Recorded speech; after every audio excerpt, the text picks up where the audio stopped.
firman Tuhan pada hari ini melepaskan diri dari roh kritik. Melepaskan diri dari roh kritik, dari roh menghakimi, dari roh yang merasa diri lebih baik, lebih rohani dari orang lain, hingga kita mengkritik. Bebaslah daripadanya. Ya, kita sudah mengetahui bahwa ucapan kita sangat berkuasa. Ucapan kita dapat membawa berkat dalam hidup kita maupun hidup orang lain. Jadi biarlah ucapan kita memberkati orang lain, tapi ucapan kita juga bisa membawa kutuk kepada kita dan bisa juga menjatuhkan rohani anak Tuhan yang lain. Apalagi perkataan kritik yang selalu mencari kesalahan orang lain akan sangat merugikan kita, merugikan yang mengkritik dan yang dikritik, saudara. Merugikan.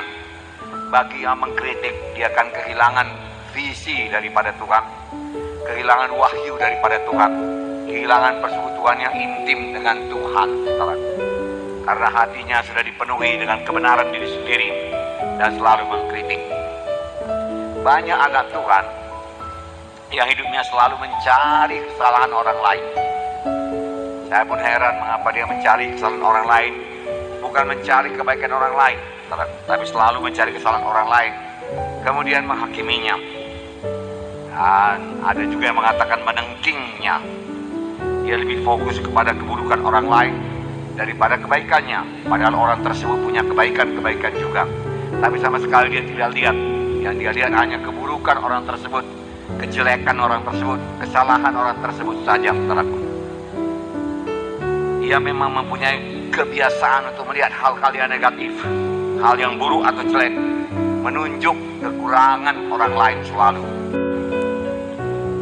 Ini tidak lain daripada roh kritik yang menguasai orang tersebut, yang dapat membawa ketegangan, perselisihan dalam tubuh Kristus, bahkan bisa mengakibatkan orang mundur rohaninya.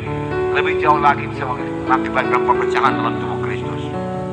Roh kritik bukan daripada Tuhan, karena roh kritik ini kebanyakan menuduh, mencari kesalahan.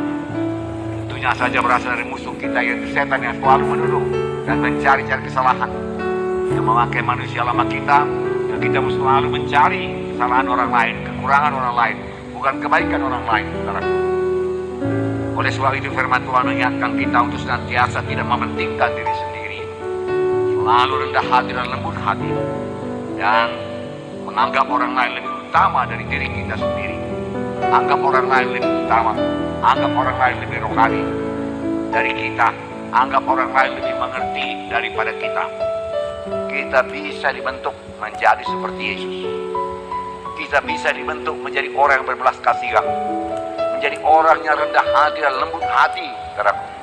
Kalau kita izinkan Roh Kudus itu bekerja, saudaraku, di dalam hidup kita, saudaraku.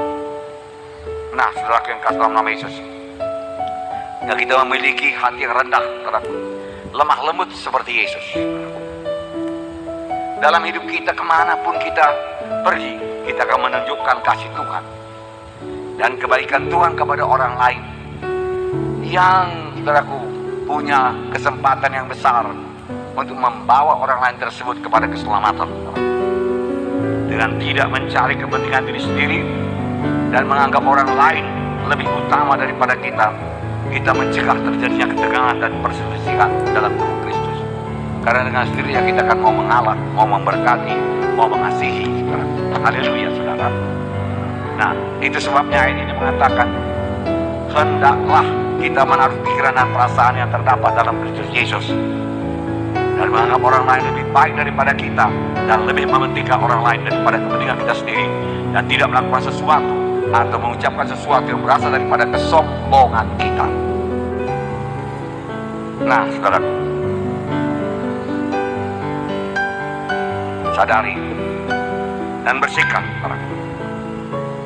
Jika kita suka menuduh dan mencari kesalahan orang lain, kenallah dari mana asalnya tuduhan tersebut. Bukan daripada Roh Kudus, tapi daripada musuh kita, setan, yang kerjanya hanya menuduh, menuding, mencari-cari kesalahan, saudara. Saudara beradalah di pihak Tuhan, jangan di pihak setan, saudara. Berada di pihak Tuhan, saudara. Nah, saudara yang kasih, mulai menyangkal diri dengan melihat kebaikan orang. Jangan melihat kejelekan, keburukannya, kekurangannya. Pasti ada kebaikannya.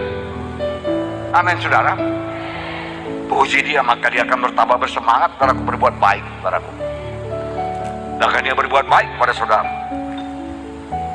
Nah, saudara yang kasih nama Yesus, dosa kita yang besar, dosa saya yang besar sudah diampuni Tuhan, saudaraku. Maka pantas saya mengampuni orang yang bersalah pada saya, tidak mencari-cari kesalahan dan menuduh ke sana kemari, saudaraku.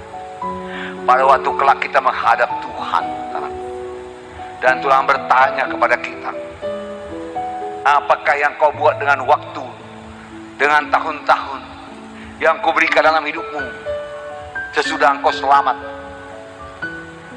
Kalau kita dengan bangganya berkata, Tuhan, aku membela engkau dengan menuduh orang lain, dengan mencari-cari kesalahan orang lain, dan aku hakimi dia, saudara berkata, maka Tuhan akan merasa sedih, dan saudara sendiri akan menerima hukuman yang kekal.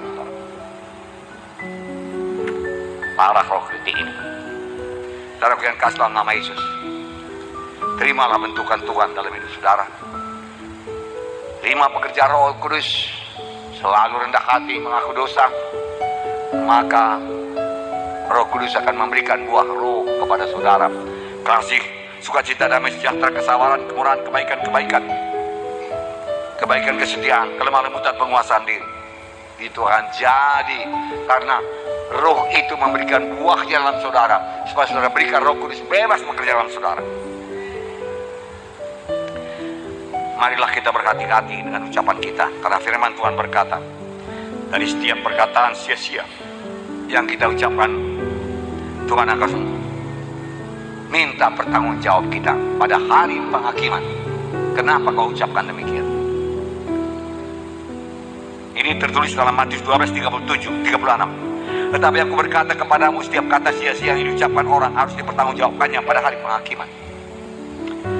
Karena menurut ucapanmu engkau akan dibenarkan, menurut ucapanmu engkau akan dihukum. Mari kita sangat berhati-hati dengan ucapan kita, saudaraku. Ucapkanlah berkat selalu, ucapkan kemenangan. Buanglah roh kritik yang ada pada saudara. Mulailah memiliki ucapan yang baik, yang memberkati, meneguhkan, menghidupkan, dan menyembuhkan orang lain. Tuhan memberkati saudara.